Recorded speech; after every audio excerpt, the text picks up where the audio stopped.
Death Stranding 2 recently dropped one of the most amazing trailers you'll see in modern day gaming. And there's so many things to talk about after seeing this. Trust me, we will. Those conversations will include my personal history with the first game versus my current anticipation for the sequel. But I think more important than that at this moment is the pure silence on the other side of this discussion. Yes, as many of us cannot shut up about this trailer, many more had the wind knocked out of them and are utterly silent.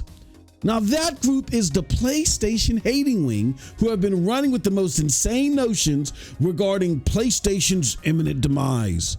They say that they don't have enough games in production to remain successful and that other platforms' titles are saving them. Well, next to GTA 6, Death Stranding 2 has leaped to the most anticipated game for many overnight. So how does this bode now for those that claim that PlayStation exclusives are no longer effective? Let's talk about it. What's up, people? It is your boy MM2K of Hard Knock Digital Culture, Cloud Dosage, MM2K Gaming, back again with another episode of The Sure Shot. This is where we talk about the latest and greatest in the gaming news sphere, and then we help take you to a much broader and deep diving discussion in regards to the matter, and we'll show you how to get there directly after this. But do us a huge favor, hit that like button, hit that subscribe button, rock those bells for notifications. Please make sure your bell is set to all right. And also too, with Twitter being down at the time of this recording, you might want to join our Discord. Check out the link in the description for access to our Discord. We are chopping it up regardless if Twitter is active or not. Okay, all right, let's get into this. Because man, that Death Stranding 2 game trailer was sick, was nuts, was bananas, all right? But prior to this trailer dropping, we've had this story being told about PlayStation where people are saying that the platform is not, they don't have enough in the pot.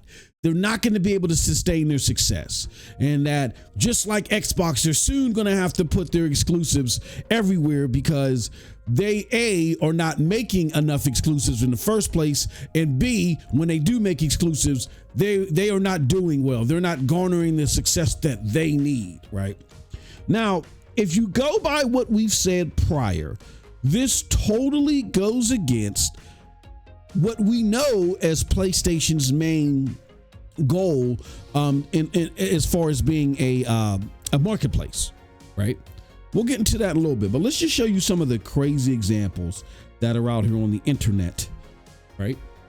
We got some snippets, even though Twitter is down at the moment. This is coming from world-renowned Jazz Gordon of Windows Central. He says, this is an article that he wrote. Xbox's gradual takeover of PlayStation continues with Forza Horizon 5, which will require players to set up a Microsoft account. Okay, so there's two stories in there. There's the Microsoft account thing, which we'll discuss in a broader conversation as well, and how that's being blown up into a big deal. But more important than that, as the topic of this video is most prevalent here, the gradual takeover of PlayStation. See, here's the problem with this, right? It assumes that Xbox, the ecosystem and the platform, is taking over PlayStation. When in actuality, what you're seeing more Microsoft gaming titles under the Xbox publishing moniker just becoming more abundant on PlayStation to keep Windows gaming or Microsoft gaming afloat. But when you look at framing of what I just showed you, it's given this disillusion to this wing of the community that because of the direction that Xbox, the platform, took, they are totally disillusioned. So instead of like trying to console them properly and say, hey, look, we wish things would have turned out differently. We were led astray, but hold on. Let's try to find a way for you guys to find better ways to game or what to look forward to here still on the platform. Instead of doing that, They're totally in disillusioned Wizard of Oz land, right?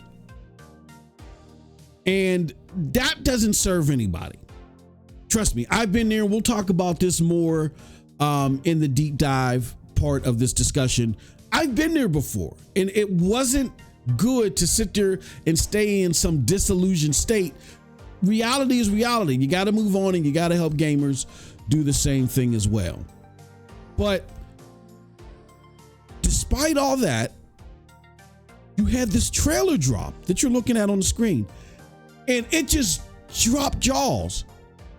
I, again, may have not been the biggest Death Stranding 1 fan, but I saw this and I'm like, holy cow, this might be the second biggest thing next to GTA if GTA 6 is still dropping this year. And if it's not dropping this year, I think this may be number one. But here's the bigger deal. Here's the bigger thing about this.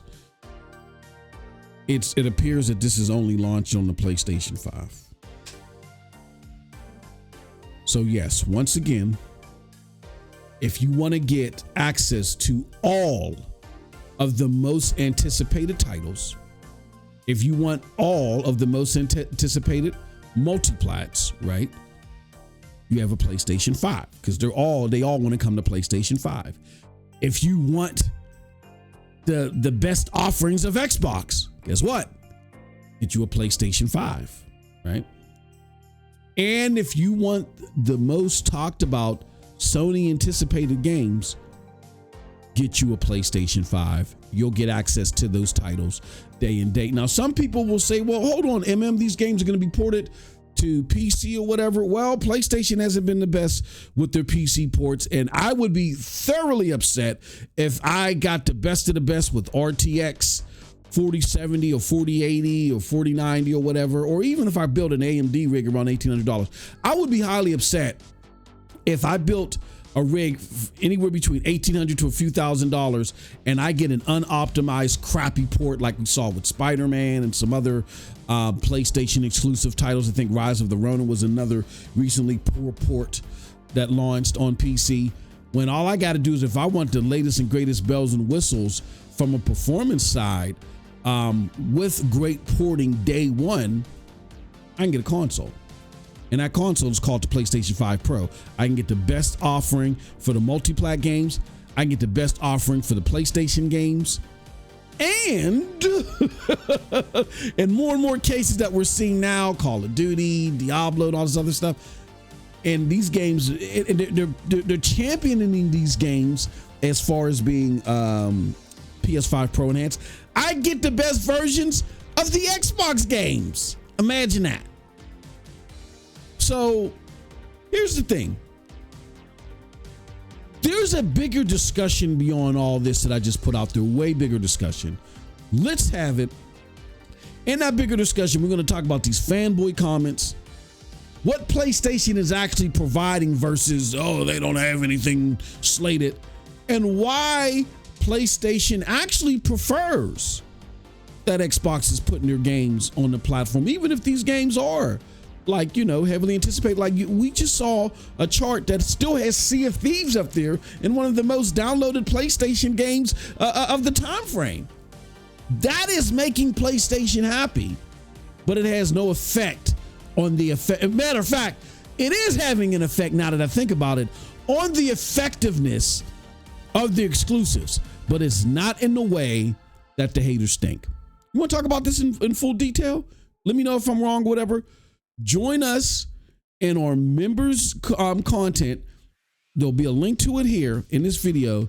Join us. Let's talk about it. If you're not a member, make sure you hit that join button. Join either at the Foamy Homie level. That's our cheap tier that gives you access to everything. The gifted Foamy level is for gifted memberships or whatever. But just at $3.99 a month, you can access all of our content that we do Monday through Friday and sometimes on weekends. Also, hit that Discord if you're suffering through the Twitter drought. You know what I'm saying? But with that said, appreciate everybody. Thank you so much for coming. Until next time, and let us know what you think about this in the comment section. Join us for the bigger discussion. But until next time, have a wonderful gaming day. Peace.